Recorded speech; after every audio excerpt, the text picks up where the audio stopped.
Hey, thank you very much, Carrie.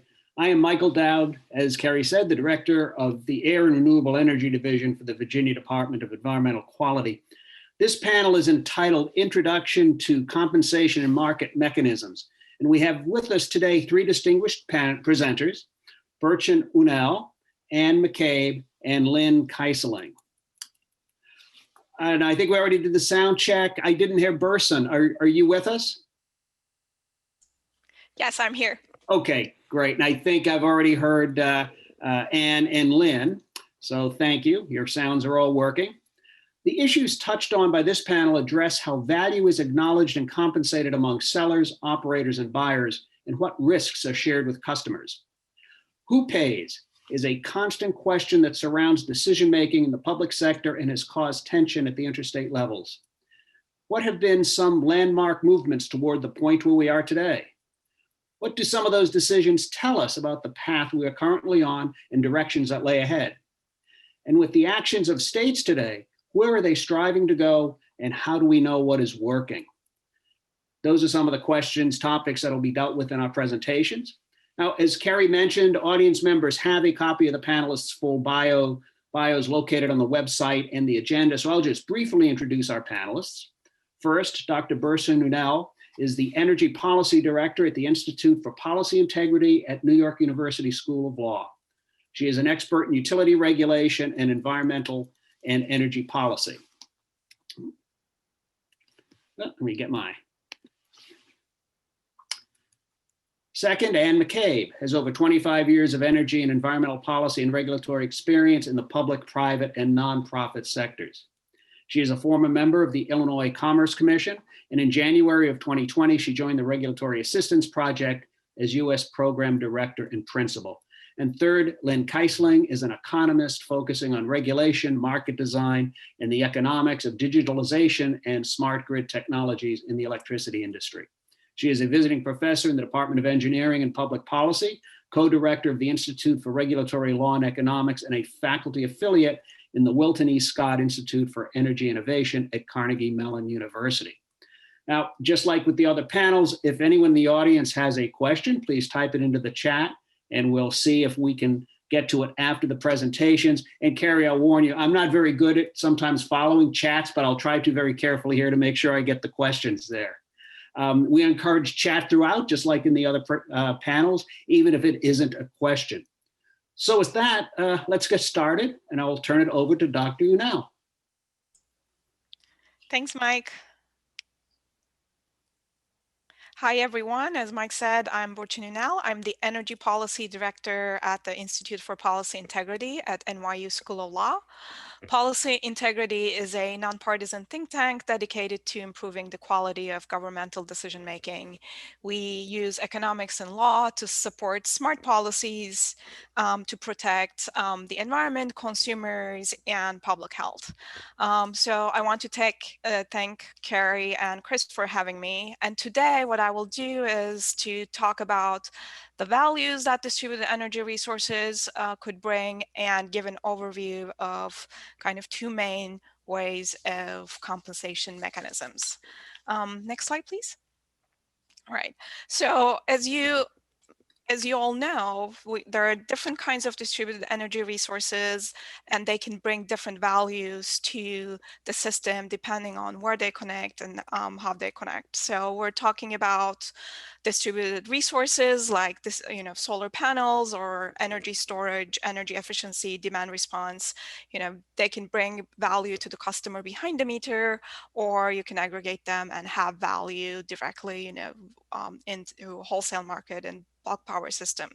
So the important thing is that different distributed energy resources have different profiles, different values. And one thing we need to keep in mind when we're talking about compensation mechanisms and DER value is that depending on where, when, how these resources are rolled out, they can bring a multiplicity of values. One quick note, most of what I'm going to be talking about today comes from one of Policy Integrity's report on the value of distributed energy resources, and you can find that on Policy Integrity's website. Next slide, please. So first, I want to talk about the values that the DERs can bring. We group these values into different buckets. Of course, everybody knows that distributed energy resources have energy value and capacity value. But again, depending on what resource and how you use it and when the injection happens, there could be capacity values, or there could be environmental values. You can avoid future distribution system investment or transmission system investment. Again, depending on where and how you deploy, they can bring multiple buckets of potential benefits. And the important thing is, the profile of distributed energy resources, and depending on what DER that we're talking about, the ability to provide different value. They have different abilities to provide different values. And I think it is important when we're talking about policy and compensation mechanism, it is important that in the future we have these policies that can granularly recognize these differences. Of course, benefits are only one side of the coin. Next slide, please. There are costs to DER deployment too, obviously like the actual cost of, capital cost of deploying DERs, but there are various other costs, different participants in the energy system, program cost, evaluation, measurements, or, interconnection cost. So again, the important question is how we can think about a mechanism that can compensate these values, taking into account the cost, and can recognize these different buckets of costs and benefits. Next slide, please. So with that, I'm going to talk about two types of compensation mechanisms. And, I think of these as kind of two extremes. On one extreme, we have net metering. Of course, this is the most common way of compensating rooftop solar, for example. And there were, various reasons why net metering emerged. And, simplicity is definitely one of them. In terms of net metering, when you think about it, it's a very coarse way of compensating distributed energy resources. Essentially, each kilowatt hour injection from your rooftop solar gets paid the same amount of compensation based on your underlying retail rates. And generally, depending on where you are, either you have a bundled rate, or you have commodity rate and delivery rates. But whatever retail rate you're facing, that is the compensation that you get if you're subject to net metering. And this, there are obviously a lot of discussions and controversies about whether this is undervaluing or overvaluing. And the answer to that question is, quite nuanced, actually. And when you think about the other extreme, figuring out these values that distributed energy resources bring, and thinking about that compensation scheme, we come to value stacks. And when you look at this graph, the value stacks are the colorful stacks on the right-hand side.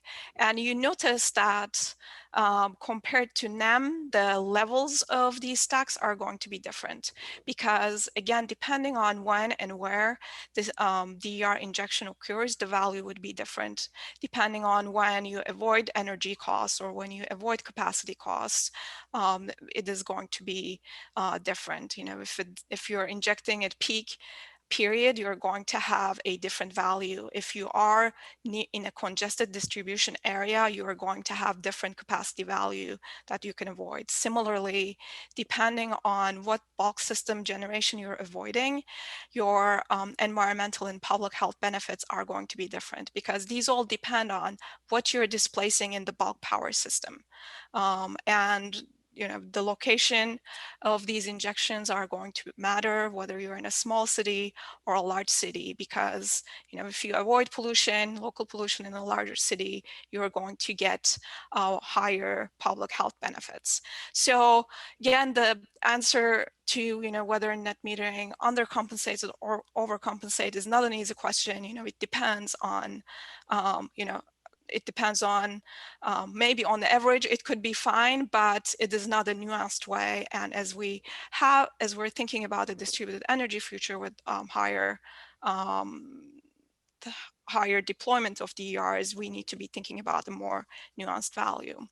This is especially important for the environmental value. Next slide, please. This is a figure from another of Policy Integrity's reports, Making the Most of Distributed Energy Resources, and it shows the environmental value of DERs across the country, depending on time. So the rows are different times of the day, and the columns are different seasons. And this value is calculated by looking at the marginal generator and what an injection could avoid in that time period. And this value, you can see that ranges from $30 per megawatt hour to over $100 per megawatt hour, depending on the time and the location of the day and the season. So especially if we're thinking about DERs to decarbonize and help clean up the grid, we need to be thinking about more granular evaluations on all these different dimensions. Next slide, please. So of course, this is easier said than done. How can we do this? And the answer to this question depends on whether you are in a state that participates in an ISO and RTO or not. If you are in if you're participating in a wholesale market, this is relatively easy because many of these values are either already given by your ISO or RTO, or you can try to get more information from your grid operators. For energy value, of course, there are locational marginal prices. You can get capacity value, wholesale capacity value from capacity markets. You can ask your distribution utilities to come up with better analysis of marginal cost studies. And again, you can ask ISOs and RTOs for marginal emissions rates of the grid so that you can calculate like these environmental values, for example. And especially Order 2222 is going to make it even more important that states think about more value stacks, because that way you can maximize the benefits of this order by allowing retail and wholesale values to be, jointly used by DER operators. For if you're not participating in an RTO, then of course it is a little bit more complicated, but still many of these values you should be able to calculate by relying on utilities and information that utilities can give. Of course, they have their system lambda, which would approximate the energy value. You can turn to IRPs to thinking about capacity values, both for generation and distribution. And again, you can get operational information, from your utilities about, how their dispatch operations and marginal emissions are changing throughout the day. So it is not, it is not easy, I understand, but of course, but at the same time, it is not hard because this information actually exists. And with that information, you can calculate all these value stacks. So with that, I'm going to, next slide, please. I'm going to stop and turn it to Anne. And if you have any questions, please put it in the chat or email them. Thank you. I could get started, and Dominic, follow up with the slides. Until about 20 or 30 years ago, the electric power sector was highly centralized. The utility was essentially a full service provider. Utility was essentially a full service provider of most electric services for most customers. The power sector has been changing steadily since, further decentralizing. And in the last decade, we've seen a huge growth in distributed energy resources owned by customers like rooftop solar. You increasingly hear terms like flexible load and load flexibility due to these resources. This transformation challenges the utility business model and the regulatory business model. Thus, many states and utilities are exploring alternatives that might better align the interests of utilities regulators, and customers. Next, I'm going to discuss 2 ways to handle this energy transformation and compensation, DERs and performance-based regulation. Distributed energy resources include renewables, storage, demand response, energy efficiency, and more. There are 4 ways of compensating DER owners for the value of their resources. One is utility tariffs or bill credits that can be established through regulation and rate design. Examples, as Burcin already said, include net energy metering tariffs. There's also value of solar tariffs like Minnesota has, or a DER value stack as in New York. A second is market revenues. More can be done in this area. California has been working on ways to increase participation of DERs, especially demand response.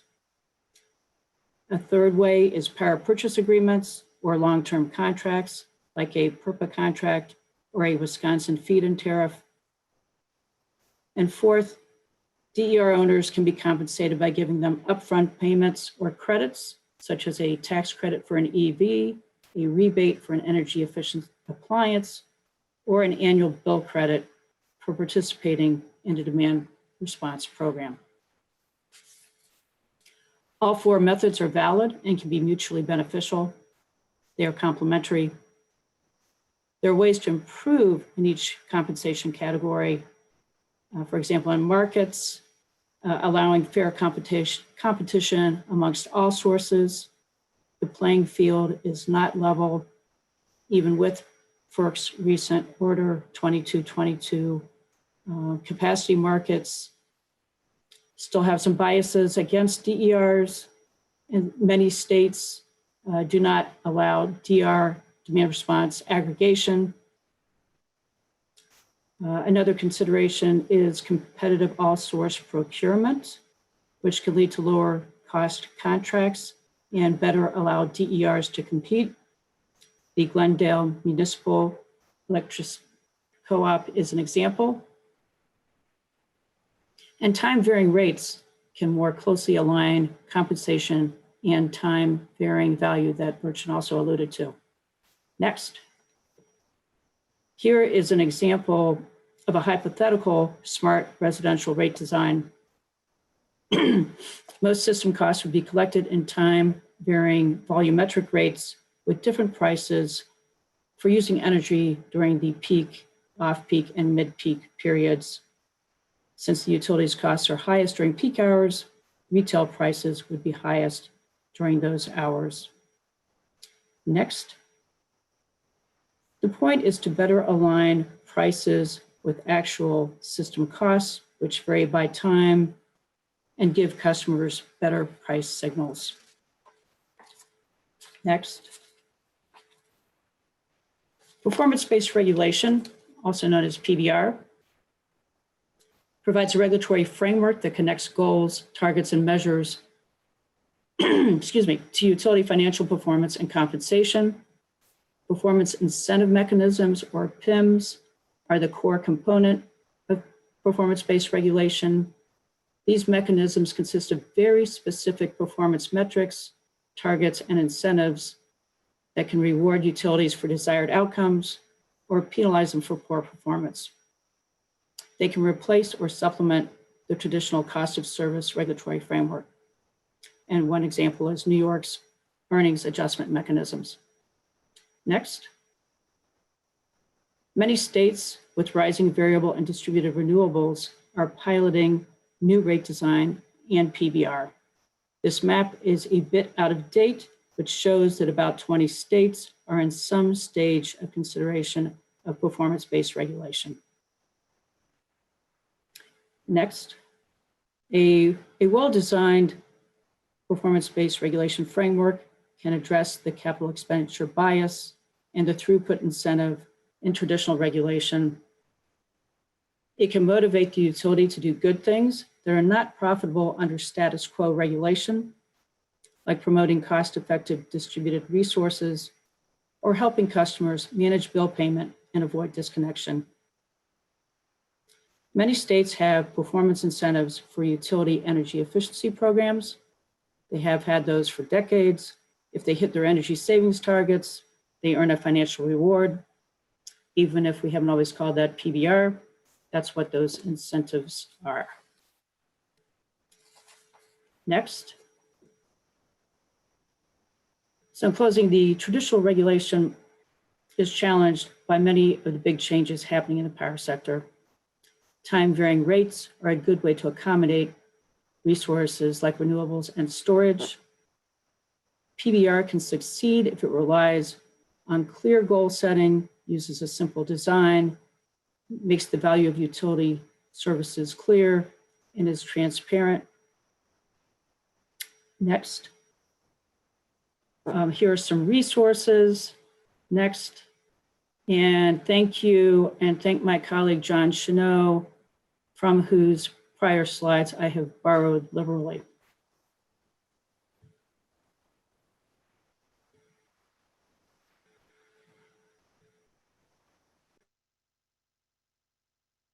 Cool. Thanks, Anne. I think I'm going to pick up and where you left off while the slides are getting switched and moved around. So yeah, I want to thank Carrie and Danielle for organizing this and for including me in this session. I think in part, my part on today's program is going to very much bridge between some of the ideas that Paul and Anne talked about in the previous session forward into the topics in tomorrow's sessions, in particular, some of the discussions of transactive energy. But my focus is very much on more conceptual questions, and I'm kind of bringing the economic theory to the party. Next slide, please. But the starting point is, I think, the commonly agreed upon idea that if we reflect backward over the past 103 years of state public utility regulation, that the traditional regulatory objectives have been for electric service to be safe, reliable, universal, and affordable. And that I think part of what we are seeing and I should say in in both my own research work in market design and regulatory design and transactive energy, but also in the work I do with the Institute for Regulatory Law and Economics, what is a very important focus and that I think is an important element of this event is how does technological change put tensions and stresses on how we meet these traditional regulatory objectives, in addition to new regulatory objectives that we have relating to environmental quality and resilience as separate from reliability. Next slide, please. So I want to put the economics on the table so that, and then I'll pose some questions, which is, I think, really going to be the focus of my remarks today is question posing. And this diagram on the left probably looks familiar to you all. This is the conventional economic natural monopoly theory model that was developed in, after regulation had already started, but still theoretically undergirds a lot of regulatory activity that we undertake. And the sweet spot in a regulated setting is that blue dot, right? That blue dot is the point where price is equal to average cost. So the regulated utility is earning zero economic profit, which means it is earning exactly the opportunity cost of its capital. Why is that the sweet spot? Well, if you price at marginal cost, which is what you would get in a market with rivalrous competitors, given the declining average cost over the range of demand, firms wouldn't be able to pay their fixed costs and they would go out of business. The kind of opposite spectrum alternative, monopoly pricing, is undesirable because it's a high price, low quantity, and creates a lot of deadweight loss. So that blue dot where price is equal to average cost, that's the theoretical sweet spot. And that's the origins of the cost-based rate of return regulation that we're all familiar with and have been practicing and refining over the course of the past century. What does this imply in terms of as Mike said, who pays for what? What this implies is that utilities have always faced very little revenue or cost risk because they get cost recovery through rates subject to regulatory approval and prudency review. But because they get that cost recovery, they really have traditionally faced very little revenue or cost risk. The investments that have been made in the 20th century have been very much kind of iron in the ground investments, right? Poles, wires, generation. And over the course of the 20th century, we've had steadily increasing demand, stable costs, and those things limit the uncertainty facing your typical vertically integrated utility. So next slide, please. But we know now, and one of the whole reasons that we are here discussing these issues today is that we have been experiencing a changing economic and technological landscape, certainly a changing technological landscape over the past 2 decades due to digitization, and an increasingly dynamic technological landscape in energy technologies because of DERs. So we have new resources, new business entities, new policy objectives. As I said, the focus on greenhouse gas emissions and a focus more on resilience have joined the traditional regulatory objectives on our list of policy objectives. And so as we have this shift in policy emphasis in particular and operational emphasis to low carbon and flexible as attributes and characteristics that we want in the energy system, I think an important set of questions for us to ask is how should the digitization and DER innovations affect the utility business model, and how should it affect the focus and the scope of regulatory theory and practice? And so that's the first set of questions that I want to put on the table for your consideration. And so thinking first about utilities and this changing economic and technological landscape, one concern that you see a lot both in practice and in kind of theoretical treatment is the extent to which utilities as historically vertically integrated and regulated entities may not be as nimble as other entities in engaging in innovation, in commercializing innovation, and in bringing innovation to new and different value propositions for end use consumers. Also, we can bring in the political economy aspects, and Ann Hoskins referred to this in the previous session, that one of the aspects of regulation, both, and we see this both theoretically and in practice, is that regulation does create entities that are highly motivated to maintain the status quo and are interested in, utilities are highly motivated to maintain their status. And, that means, that, they have an incentive to, if something needs to be done in an energy system, that they say, oh, well, we are the parties that should be doing it. But I think that is a question that is open to some interrogation. And as technologies and their economics change, it's entirely likely that other entities are going to be able to provide both energy and grid services with desired features at lower cost. And so that is the next question I think to put on the table is that the case? How is that the case? How do we evaluate the extent to which other entities can provide energy and grid services with desired features at lower cost? Some of the metrics that Burcin introduced give us some ideas, and then some of the rate redesigns that Ann mentioned would be ways to rethink the way utilities are compensated for doing the activities and the services that they do in a differently constituted business model that isn't necessarily the traditional vertically integrated firm. And here I do want to call out, Nat Treadway had a really, I think, valuable contribution in the chat having to do with the language around vertical integration and what that constitutes. So I recommend that to you.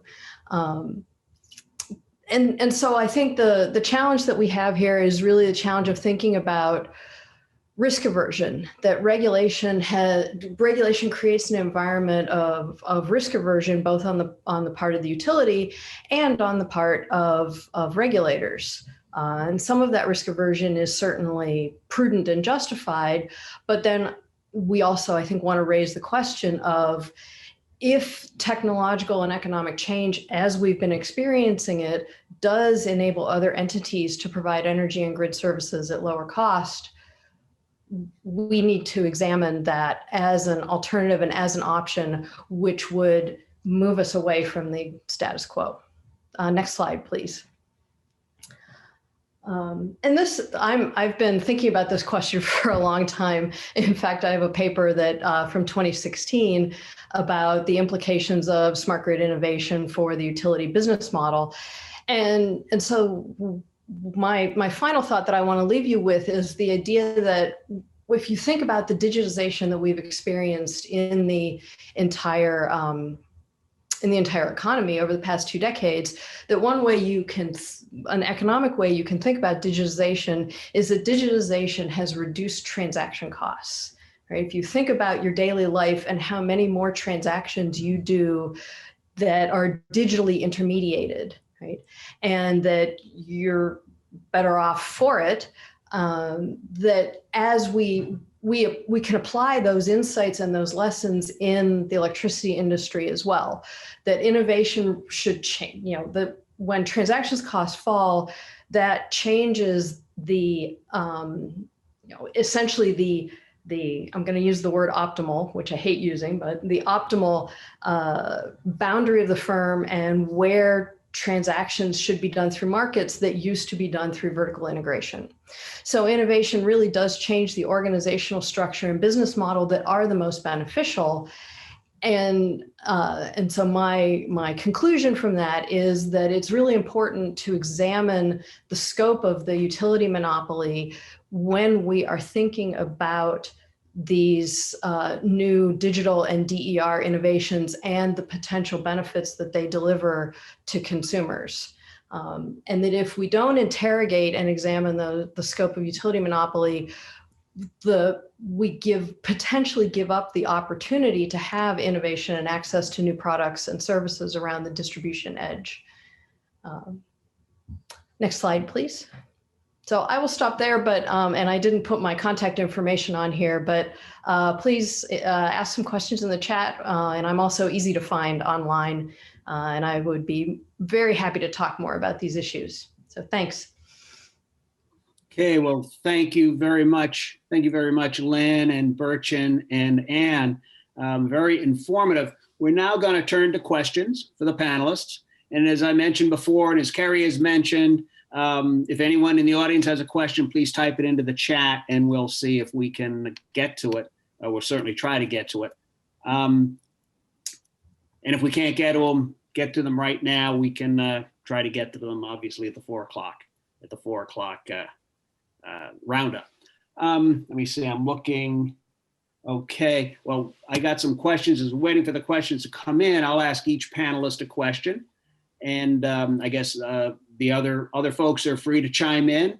But Burcin, how are compensation mechanisms evolving over time? And when do policymakers know it's time to evolve? That's a great question. My one-word answer is slowly, too slowly. Okay, maybe 2-word answer. It's too slowly. I guess you asked 2 questions. When do policymakers know it's time to evolve? I think the time to evolve is or was yesterday, in my opinion. So to go a little bit more detail, of course, at the beginning when you were trying to, when distributed solar was nascent, etc., net metering was a good strategy. It worked. We have more solar power and rooftop solars, but now we're looking at a different world, and this distributed future, it is coming fast. We're going to have a lot of rooftop solar, we're going to have batteries, we're going to have electric vehicles. Like, this is going to happen regardless of whether you change the business models or not. The question is, how much are we going to pay for it? And kind of highlighting Lynne's slide, what is the cost of inaction? So it is true that some states, in terms of penetration, they are, at a different part of the curve. But those states will also catch up, in the next 10 years or 15 years. And if anybody has followed New York's value of the ER proceeding, these things take time to think through and calculate the values. So even if as a state you're not, as a state you still have low penetration, you still need to be thinking about what the retail rate should be, cost causation, or what the compensation tariff for DERs should be, and how you get that. Because calculating those values, setting up the market structure, thinking about, more granular marginal cost studies, these are going to take time. And I think we should already be thinking about how to do those right now, because, if you look at the cost curves, they are here, they're gonna happen. So I don't know whether that was the answer you were looking for.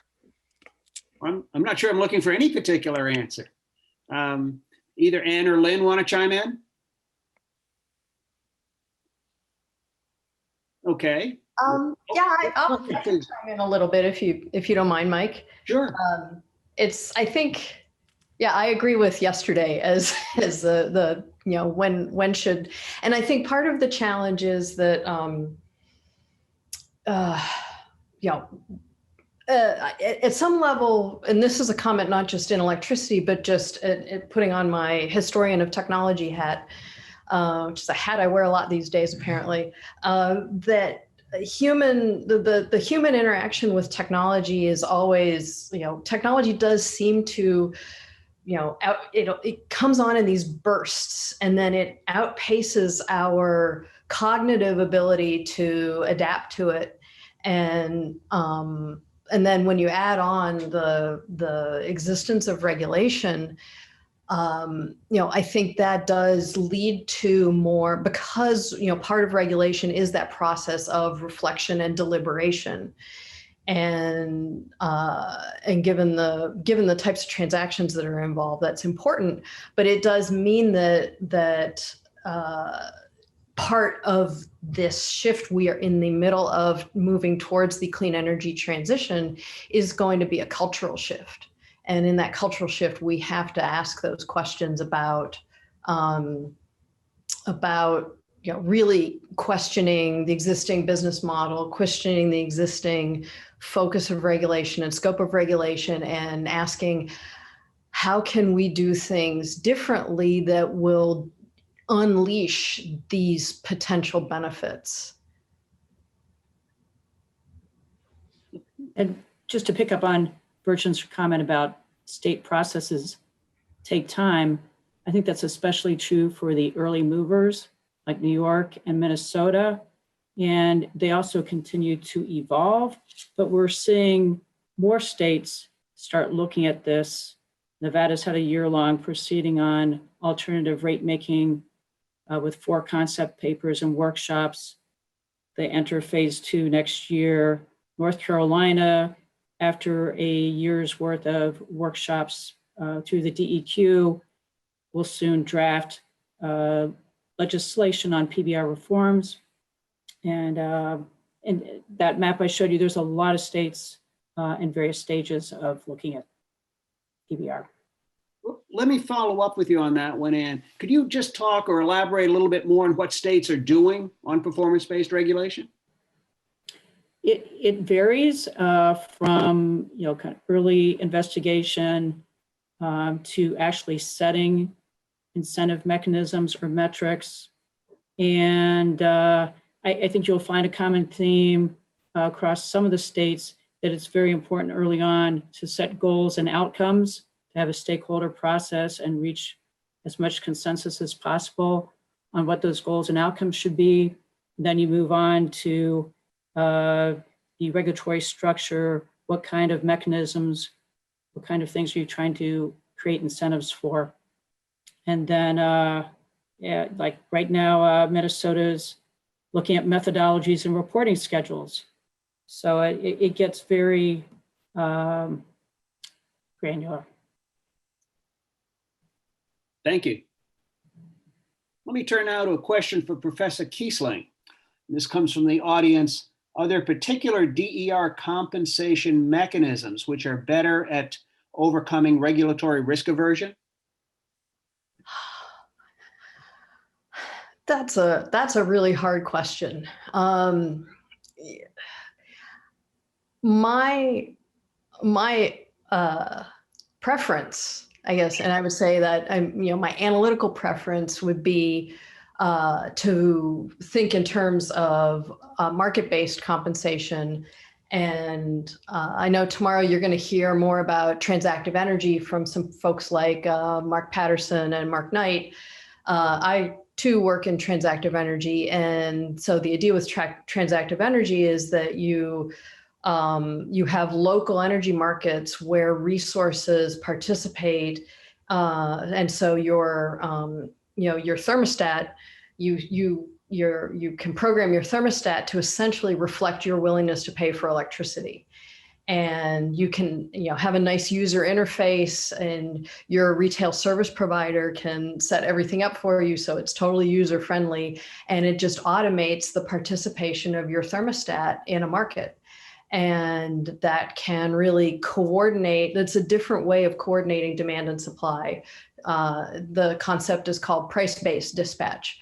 And that participation of DERs in a market, I would argue, is a good alternative to net metering, because it really creates a process by which DERs can say how much they're willing to be paid to their owners, and operators can say how much they're willing to be paid in order to do something.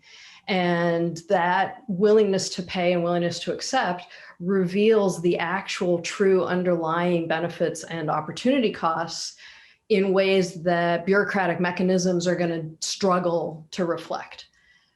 So that would be my preferred alternative. And I think the struggle is how we get from net metering, which I think is an analog, it's an analog era regulation that is ill-suited to a digital network. How do we get from that to a future more granular market compensation for DERs?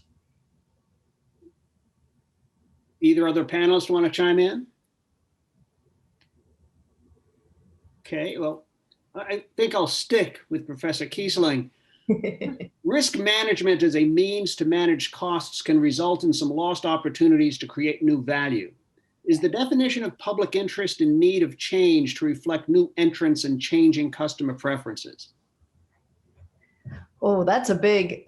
I'm getting all the conceptual questions. Well, I'm going to segue into a more particular question. Okay. Perhaps broader, something for the whole panel to consider.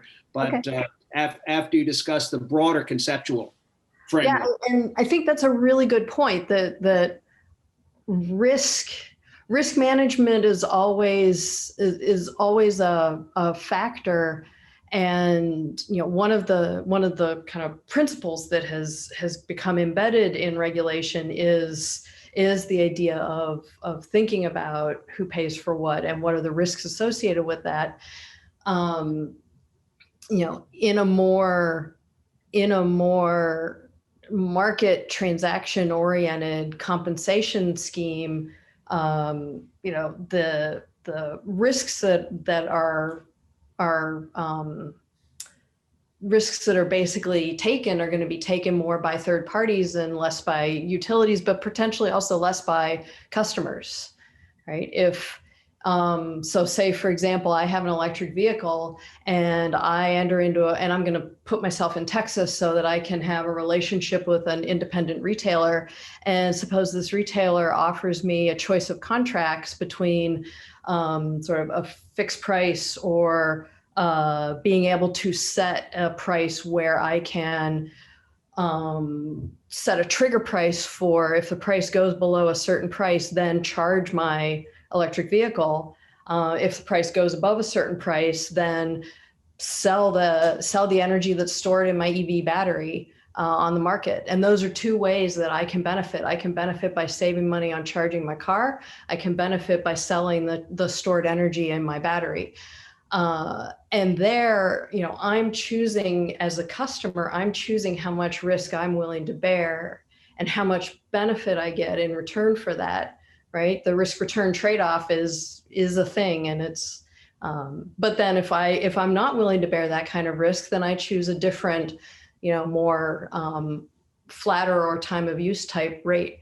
But it's really that being able to offer customers a choice of how much risk they're willing to bear and how much they want to lay off on other parties. And that's what these choices allow. Well, I'm going to take this in a slightly different direction. Can I add something about the public interest issue? Well, okay.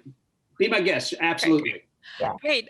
Actually, policy integrity looked at this public interest mandate over, you know, across 50 states because we wanted to understand the limitations of, you know, what public interest means and, you know, what it can include. And based on our research, we think that it is a much broader category than currently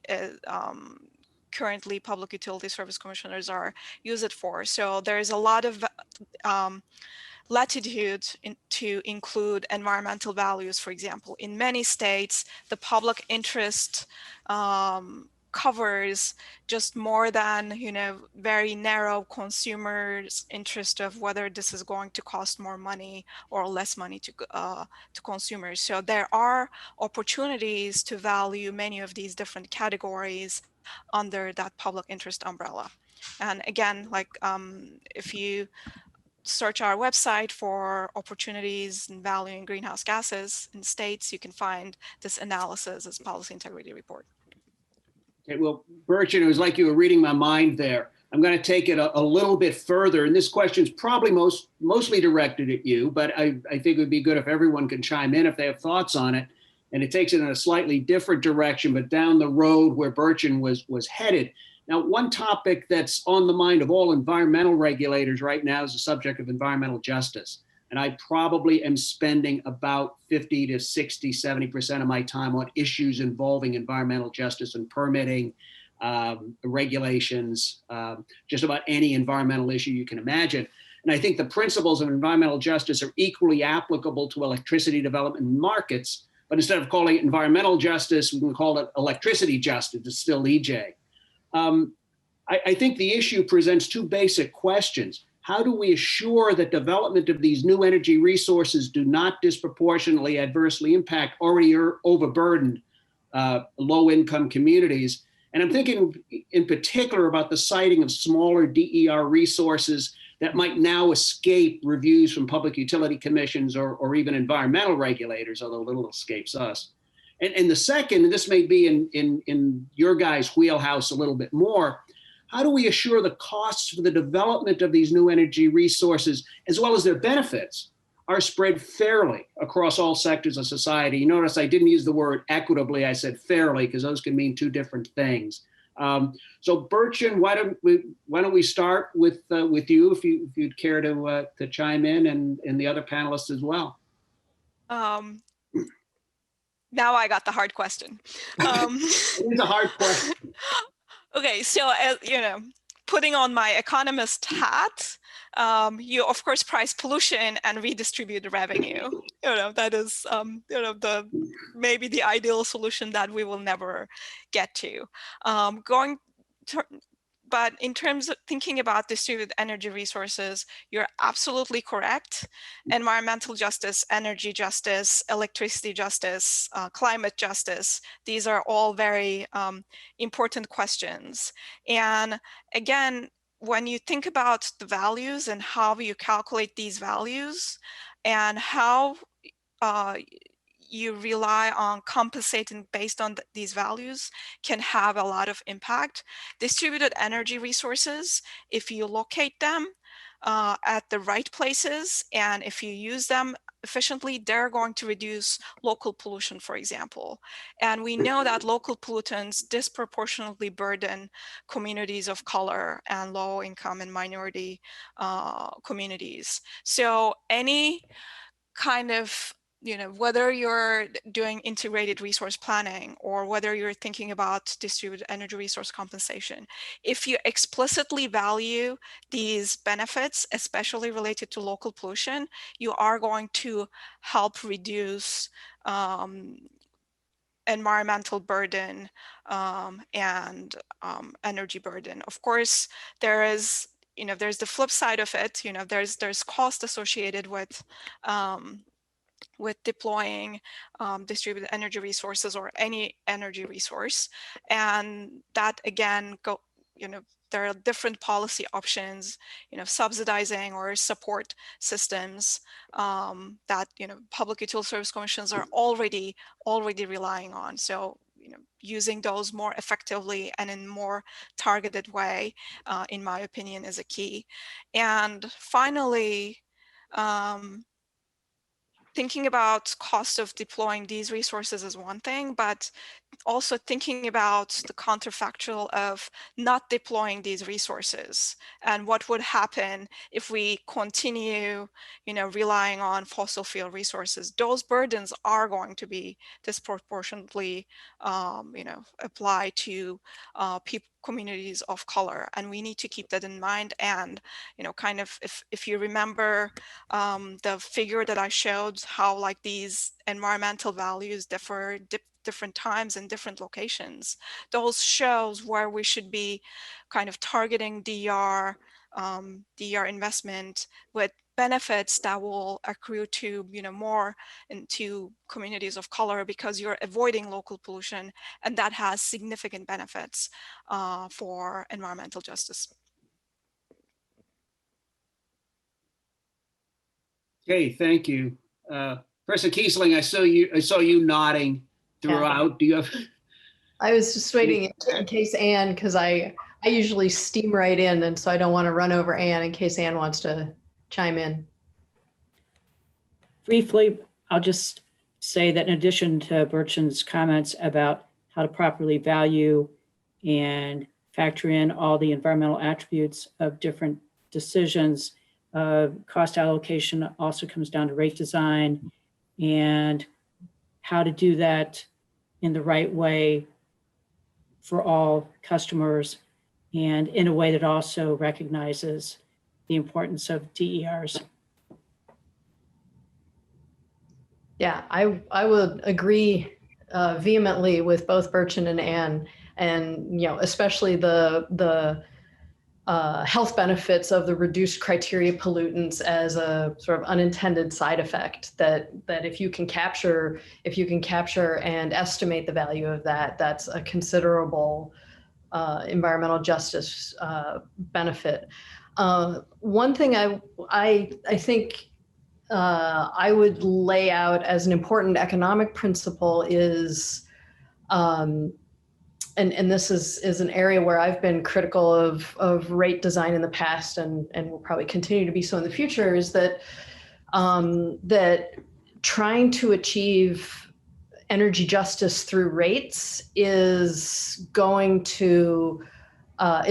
what I would recommend. I think it's very important to have the marginal benefits and marginal costs associated with whatever transactions you're looking at be reflected as accurately and clearly as possible.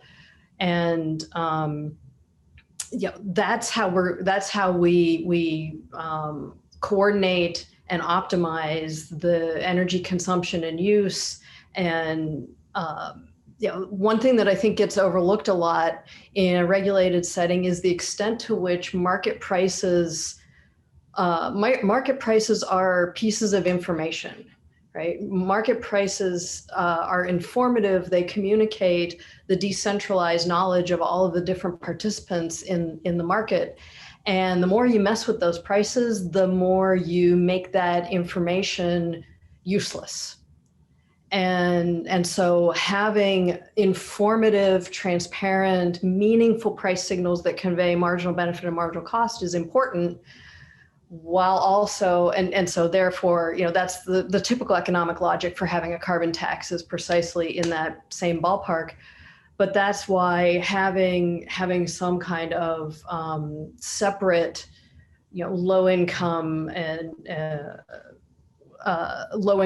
energy assistance program that is separate from the determination of prices is, I think, an important design principle. Okay, well, thank you very much. I think, Carrie, we're out of time. It's 3 o'clock.